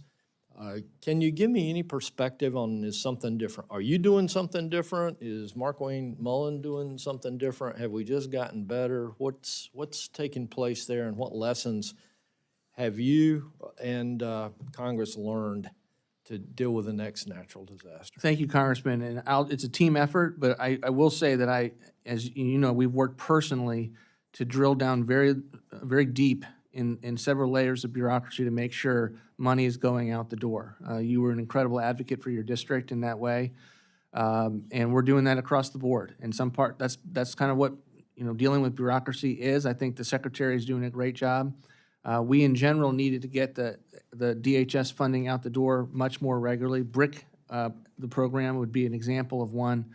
In my last hearing, in which I talked with Congressman about, we want to get that money out the door, and I think the current team is doing that. Thank you. And I'd like for this committee to know that Director Vought appeared before another committee that I was attending several weeks ago, and when I mentioned the problems that we were having, Director Vought invited me to his office that very afternoon, and as a result, we saw millions of dollars coming into Western North Carolina, so I thank you for that. My last question is this. According to my research, the federal government now has about 292,000 less employees than it did when President Trump took office. And most of us conservatives are really happy with that. Our goal in coming to Washington, D.C. was to see less government. Can you speak, is that an accident? Is it something very intentional? And where's the floor there? How much more do you think that we might be able to save if we really sharpen our pencil?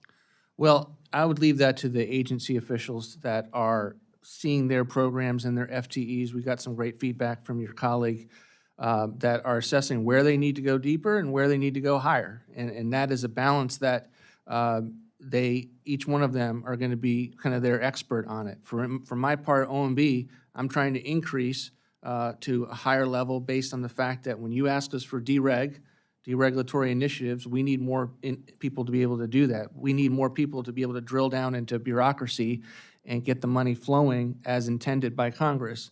So I think it'll be agency by agency, and I wouldn't want to give kind of a broad view of that other than to say that the agency officials are constantly thinking through what their adequate FTE level should be. I'll summarize by saying thank you for the reduction, and thank you for your service. Mr. Chair, I'll yield back. Very kind, thank you. Realizing that, that was so much fun the first round here, there are some questions here that, like, I asked you a question, and I'd like to hear your answer for the record.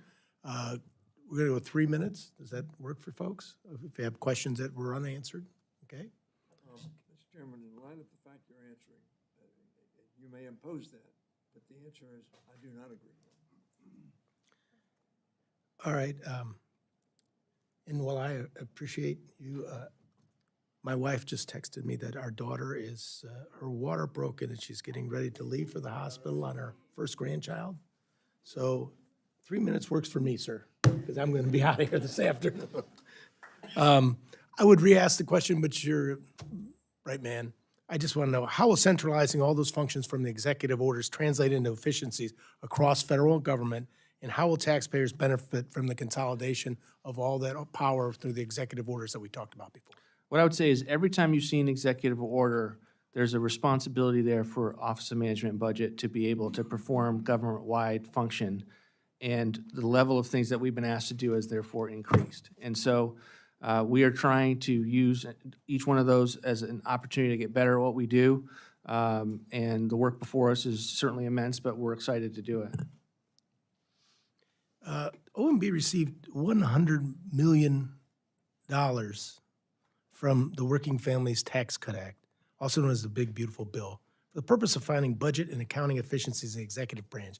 Would you walk us through that, how money was spent, what efficiencies you've identified, and how the committee can expect to be informed of those results? It is almost entirely based on additional FTEs. We want to take OMB FTE level up to around 675 in terms of our footprint, up from where we are right now at around 500 employees. We believe we need those employees. My hope is that we can work as to give you enough information so that over time, this subcommittee can fund OMB so that there is not a gap. We have to use that money within a 3-year period. We haven't spent that money yet because we're not going to obligate or apportion to the need until we are ready to actually hire people. And I will tell you, it is not quick to be able to hire the FTEs, but it is one of my highest priorities to be able to scale to that.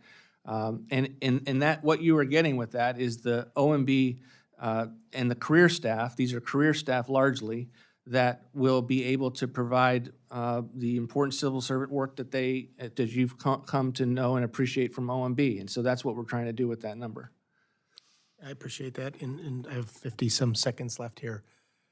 I noticed for the recent budget that DOGE was pretty much eliminated.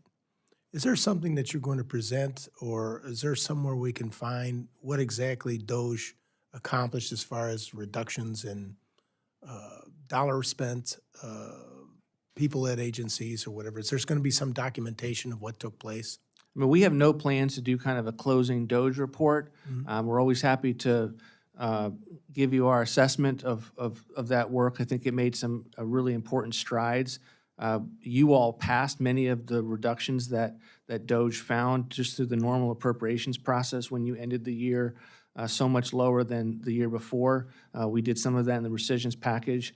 And so many of the fruits of their labor are sprinkled all across the government, but I'm always happy to work with you on what you feel like you need. You're very kind. Now recognize the ranking member, Mr. Hoyer, for his 3 minutes. Thank you very much, Mr. Chairman. Are you aware of the fact that Labor Health, DOGE did $21,000 in reductions through the number of 3 or 4 options that were available, and they're now in the process of hiring 12,000 back? I don't know what you're referring to specifically, but I'm happy to look into it. Well, that was the testimony of Secretary Kennedy. So the chainsaw apparently went a little too deep. What analysis was done prior to DOGE's activity to identify the objectives of their cutting? You'd have to ask Doge and many of the work DOGE that they won't did. come up here, apparently. Well, all I will say is that everything that we have put forward at OMB, which incorporate many of the suggestions, which I kind of view Doge as a consultant to the agency officials, we have backed that up with all of the analysis. And, you know, Doge also represented in a new administration coming on and making great aggressive strides okay, to lower thank the you. footprint. The chairman's limiting just 3 minutes, so we can't do much substance here. Are you aware of the fact that IRS has been, enforcement has been cut some, by your proposal, 28%, and by the Congress's action in the House by 19% in enforcement, and that we've gone from 9% looking for fraud in IRS filed returns of people over $1 million, which are the more complex returns, to 0.6%. Do you think that's a very efficient way to assure, A, people do not cheat, and B, that we collect the sum $700 billion that almost every IRS commissioner, Republican and Democrat, have determined are due and owing but not paid? One of our objections to the Biden administration was their scaling of the IRS with almost a viewpoint that they would leave no audit left behind. And I don't think that's the American that people I would said want that. 0.6%. It was at 9%. That is leaving 91% of the returns over $1 million not audited. That's a big, high incentive for people not to worry about doing it correctly. We have invested in the IRS. We're trying to make sure that the experience that IRS, in terms of the taxpayer services, is something that would be historically better, and we're making great strides at that. I know that Secretary Bessent is very active in that. Secretary Bessent hasn't testified to this committee this year, so I'm not sure what he's about. Well, we're trying to invite him up now that the budget's done. You are saying you need more people. Every IRS commissioner I've talked to over the last 45 years has said they need more people in enforcement. Neither party, in my opinion, we put $80 billion, or give or take, in the IRA to try to, both from a technology standpoint and from an enforcement standpoint, make sure people are paying that which is required by law to be paid. No new taxes, required by law, present law. Let me say something, because the time is very brief. The largest increase in the debt in my service in the Congress was under Ronald Reagan. As a percentage, the debt was $985 billion when I came to Congress, the total national debt. Every director who has told me we're going to get rid of fraud, waste, and abuse, the debt has gone up, Republicans and Democrats. Mitch Daniels said the same thing you have said today when he was after the Bush tax cut. The debt has gone up. Are you saying you believe that the debt is going to be reduced as a percentage of our GDP Here's what I'll as a say. result of your big bad bill or other fiscal legislation or expenditures like fixing pools, tearing down the east wing of the White House? Here's what I'll say, Congressman. We're the only administration since 1997 to have any tangible victory and to put an end to fiscal futility that has reigned for 2 decades. That was the Clinton budget balance. We recognize Ms. Republican Hinson. Congress. Thank you. Thank you, Mr. Chairman. We have talked a lot about fraud, a very important topic of conversation. Not to be overlooked, though, I think, is the blatant disregard by some bureaucrats for improper payments. I know President Trump shares this goal. Myself, members of Congress have recognized wasting of taxpayer dollars needs to stop, and we're expressing a need for some systems in place to make sure that those hard-earned dollars are not being misused. The President's executive order, obviously, 14249 to protect America's bank account, and then I introduced H.R. 2597, the Protecting American Taxpayers from Wasteful Spending Act, which would codify said executive order. Can you update us on the implementation of that executive order and what is happening to protect America's bank account against waste, fraud, and abuse? Thank you, Congresswoman. In the spirit of Congressman Edwards' question, we are doing a lot of work behind the scenes, bureaucracy to bureaucracy, agency to agency, to get those agencies to use the do not pay system and to kind of cut through paperwork that takes forever, just get them in to be able to use the system and get that cultural muscle memory working. And if we don't think we need new authorities to do though, but we always welcome them where you feel like you can expedite things for us. Okay. Congress obviously continuing to support the reining in of those improper payments and encouraging the administration to do so. We had House Resolution 1335, which would really lay out some meaningful policy reforms to improve fiscal responsibility, including program eligibility and spending activities that should actually be verified before those payments go out. Can you share with us some of the additional practices that you've implemented, short of obviously the interagency workings that you're referencing there, but to ensure that the efficiency and accuracy in dispersing that funding is responsible and transparent? Well, we've stood up an entire task force at the leadership of Vice President Vance that is building on a number of the DOGE efforts like Defend the Spend at HHS to assess, do we even know what we're spending on, and to make sure on the back end and on the front end, we're eliminating improper payments. We're going very hard from an enforcement perspective with regard to fraud. It's something the President talks about constantly in setting a vision for his fiscal team as to the types of things that he wants us to focus on, and we'd love to continue to work with you on it. What percentage of the expenditures do you think going out improper payments are actually fraudulent? You know, I wouldn't want to say what a percentage. I don't want to make a guess on that, but I think they're substantial, and I think the extent to which we don't focus on them and we think it's a small problem is why we never actually make progress in this area. And so I'm very grateful that we are focusing on it, and there is such an active interest here in Congress on it. Thank you. I yield back, Mr. Chairman. Thank you. Mr. Pocan would be next. Thank you, Mr. Chairman. team player. So how much does DOGE cost us? What did we spend on staffing of DOGE? I don't think DOGE cost us much at all in terms of the What net did it savings. cost us? Not that's not an answer. So if I say what's your favorite color and you tell me 13,000, that's an answer, and it's not that I disagree with the answer, it's a non-answer. So do you know how much DOGE cost us? I don't believe DOGE cost us anything. They saved us. Do you know how much we spent on staffing of DOGE? Off the top of my head, no, I do not know what we spent Okay. on the very few DOGE staffers that there were. Many of these people were volunteering. Gotcha. When the staffing question, we were told by Secretary Kennedy that there had 21,000 people were fired, and they had to bring back 12,000, which seems like a complete mess. Do you know how many people overall were let go in the last year and a half, and how many had to be brought back? No, not off the top of my head. Okay, if you could get us that information, I'd appreciate it. Do you know how much we spent on the war in Iran so far? We've spent about $30 billion. $30 billion? So I'm going to hold you to that because people are saying it's more like $100 billion.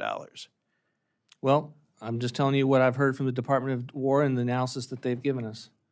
Okay, I'm just going to remember today, June 30th, 2026, you're saying as of today, $30 billion is what we spent. That's the number that I have. No, I appreciate that. PEPFAR, there still has not been about $700 million released, and we're down to a few months before end of September. Will that money be released by the Department We of will State? spend all the PEPFAR that has been appropriated.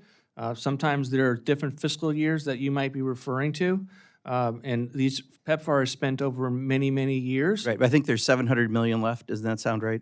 Where, at USAID At or state, at state? state. We will make sure the PEPFAR spending goes out the door. Thank you, appreciate that. Finally, I think there's $3.2 billion that came from funds earmarked by Congress for global health and development programs that was signed, that there is unobligated. If it's not obligated by September, that money will expire, can no longer be spent. Is that going to be spent, that money? It's not going to be done as a pocket rescission? I'm not going to take any tool off the table, but we have no plans to do a rescission at this point, and we will make sure that we are getting the money out the door expeditiously.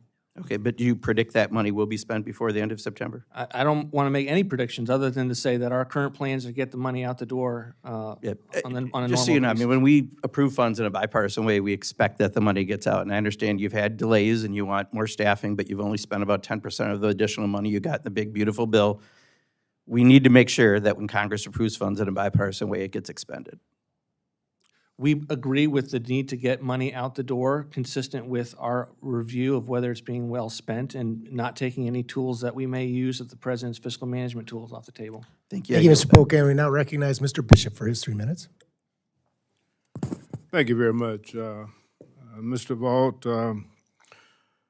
It's apparent to the members of the committee as well as to the general public that you as budget director and President Trump feel that you have the authority to pause and sometimes outright disregard appropriations that are directed by Congress.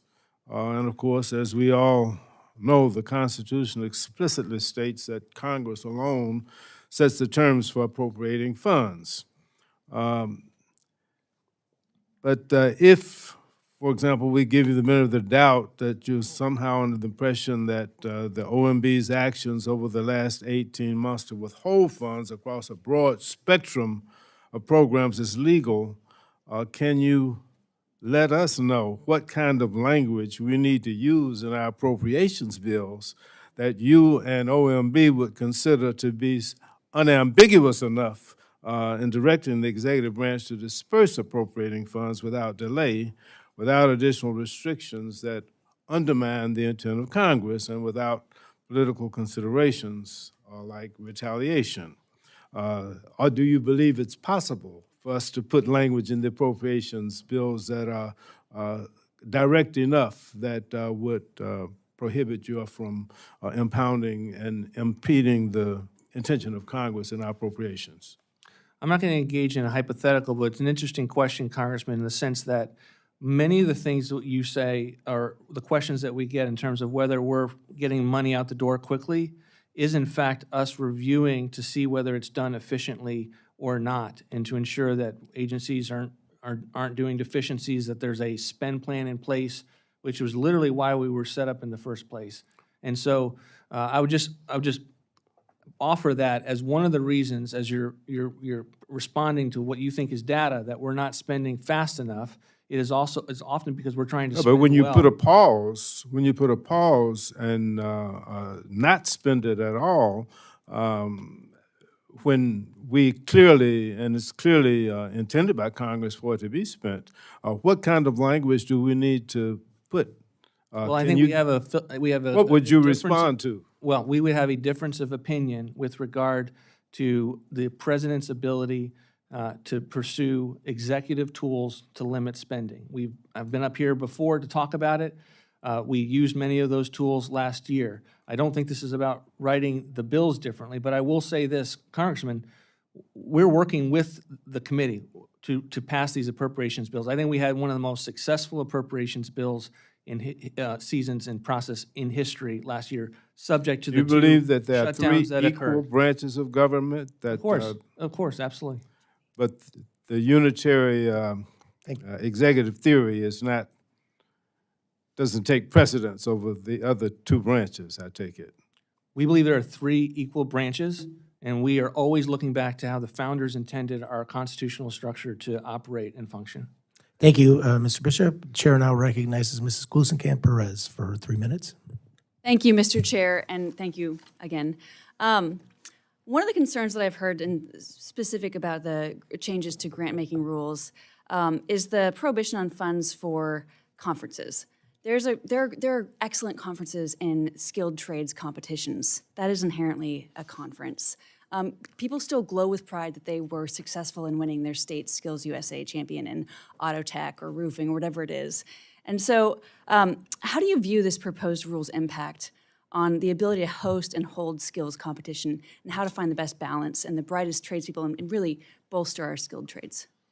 Well, I would just say with regard to some of the excess activities that numbers of individuals who are benefiting from grants, there's one thing that's not in this. It's because you all barred us from doing it. There's nothing regarding indirect cost rates in this regulation. But indirect costs are the kind of things that we're trying to restrict as much as we possibly can. And I think it's analogous to your question. Bill Gates only pays 10% for indirect cost. We pay up to 50 to 60% for indirect costs for things like parking buildings and administrative costs. And while there may be examples where something might be useful or important, we think the trend in that direction is not something that we want the grant programs to be funding. We want them to be funding actual research and investment. And that is a durable investment, our investment in these kids who have correct pride in their skills and competition. And so I just ask for consideration of this as you're moving through evaluating grants. Another concern I've heard from CTE teachers and students about the proposed elimination of fixed amount awards and subawards and the impact on increasing the administrative cost and burden. I know so many great programs who are like, we are not touching federal grants because we cannot handle the administrative burden. Meanwhile, the people who have grant writers and have slick handouts, like they can do that. They can overcome that administrative burden. And so I'm asking how you're thinking about balancing the scale of administrative burden on rural and smaller organizations and how to effectively tailor, rather than eliminate, but tailor their ability to participate in these federal tax programs because they really can provide as much or a greater, dollar cost effectiveness. I would say that we don't want there to be a great administrative burden, and that's what the comment phase is for. And if comments come in that we can learn more about how this would be implemented, we're going to definitely take a look at those. It's just really hard for my smaller organizations to be like, oh, I'm going to go through this portal and make this comment in all this time. And so asking for you to consider how to bring in people who have been a part of this from a smaller organization, from rural communities, into I will rulemaking. make this offer. If you want me to meet with someone from your you. district that's a small organization, I will happy to meet Thank with you them. very much. Appreciate that. I'll yield back. Thank you very much. Chair now recognizes Mr. Ivy for 3 minutes of questions. Thank you, and congratulations, Mr. Chair.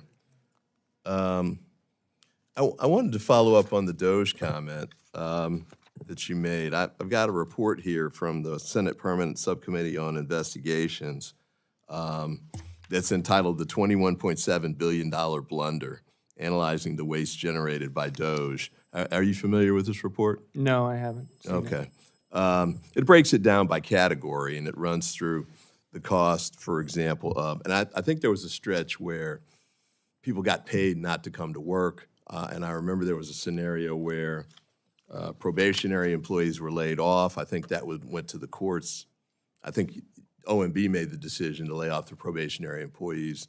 Court said you can't do that. It has to go through the departments, and then it went back to you. But in any event, the probationary piece, waste generated by involuntary administrative leave and severance pay programs, they calculated $6.06 billion. Are you familiar with those? I haven't read the report. I'm happy to read the report. In general, many of the times that these kind of artificial moment in time cost estimates with regard to the federal workforce are not accounting for the long-term savings of what a lower footprint for those agencies would look like. For instance, RIFs. RIFs have upfront costs. This is widely known, but they lead to long-term savings in a smaller footprint. And so Agreed, my gut but is, you my would- guess is what's going on in that report. And you take a look, and you can follow back up with us, but you'd also agree that there have been scenarios where departments have laid off, I'm looking at 110,000 people and brought back 60,000, or, we've had other scenarios where departments laid off a certain number, then quickly bring a number back. That would be part of the long-term calculation you're talking about as well, right? I would describe it as a dynamic fluid process. So you have agency heads that are trying to assess that they have what they need for the core functions that they do. It's a dynamic waste of money, though. If you lay off people and then bring them back, especially in a short term, the Nuclear Regulatory Commission laid off the staff, I think it was on a Friday, realized that, you just can't grab somebody off the street to run that, and they brought them all back on Monday. That's not just dynamic, that's a mistake. And that's funding that the taxpayers wasted on an effort that was rushed through. I think part of the concern with respect to Doge, and I think most of my colleagues would agree, cutting employees that aren't needed is fine, but it's clear that what Doge did was They advocated cutting a lot of people, a lot of federal government employees who were doing great work. They didn't know what they were talking about when they advocated for those cuts. Then they quickly realized that they had to bring people back. And that really devastated the individuals' lives who were caught up in that scenario. My time's expired. I yield back. And like the wedding feast at Canaan, we'll now save the best for last and recognize the ranking member of the full committee, Mr. Lauro, to wrap this up. Thank you very much, Mr. Chairman. I think you've made clear, Director, that that you are not going to really carry out the spending laws as Congress intended. And that really is very, very troubling. Look, we've already seen OMB implementing political review of grants. It's led to massive delays at NSF, the NIH. NIH has had about a 34% decrease in new awards in 2026 compared to what they've done in the past. And we understand that the decrease is due to new layers of political review at the NIH, at HHS, OMB, as well as the Office of Extramural Research, directives limiting the number of funding opportunities that are allowed. There have been cases where people are still awaiting approval, and political appointees have really denied the award going forward. The same problem is occurring across the government. Interior, Homeland, what is a government-wide problem? What can you do to address it? Where is the holdup? And quite frankly, how would requiring a political appointee to approve every single grant improve government efficiency? Congressman, one of the things I heard constantly when we were considering the rescissions package last year, of which you all opposed, but one of the things I heard was, why wouldn't you just eliminate just the small things that you have concerns with and not actually take the number down lower? And the way that we do that, the way that we provide good oversight of federal dollars is to be able to assess and review how the agencies intend to spend the money. And that takes time. You don't do that in the middle of a 30-day period after you pass the appropriations. With all due respect, Mr. Director, my heavens, we haven't seen spend plans. That has been one of the big problems. This committee hasn't even seen spend plans that we're supposed to, get. And so there's a point is, and this rule that is really in the process of comment, which you won't extend the timing on, is really specific about who is going to review the grants, not on merit, but they're going to go through a political lens. And there's all kinds of restrictions on these grant awards. That is reverting a process, as I said earlier, that has been established after the Second World War. Can I give you an analogy? An analogy is that when I do the budget for the president, do you think I don't rely on the career staff? Do you think I'm? Well, look, It has a with all due respect, I got 5 seconds left. 5 seconds left. It is about political appointees making the decision, not people based the evidence, and not based on, and particularly in health and science, not based on the science of the award that's happened everywhere. I can quote you, I can talk to you and talk offline about what's been denied at Yale University that has to do with HIV suppression, Tourette's, etc. Don't tell me that they do not meet the government's priorities or the president's priorities. This is not to deal with Tourette's syndrome, to deal with OCD is not about somebody wasting money. This is science. It's reviewed as it has been over 75 years when these awards have been made, and you are all in the business of reversing that and putting all of these grants through a political lens and someone's political ideology. It's wrong, and we're not going to let it happen. I yield back. Would you care to answer? I would just say that there was an election. The president was put in charge of the executive branch. The Constitution, the oversight. Constitution He has says oversight that the over federal appropriations funding. process is the power of the purse. You are ignoring that. You flout the Constitution every single day, and you have been doing it for the last year and a half. And we, again, not going to continue to allow that to happen. No president has the right to just violate the United States Constitution. And no member of this committee does that, but the administration is doing it regularly. With that, our time is concluded. I'd like to thank Director Vought for being here today. There may be some members who'd like to submit more questions for the record. Please submit any questions for the record to the subcommittee staff within 7 days. This subcommittee stands adjourned.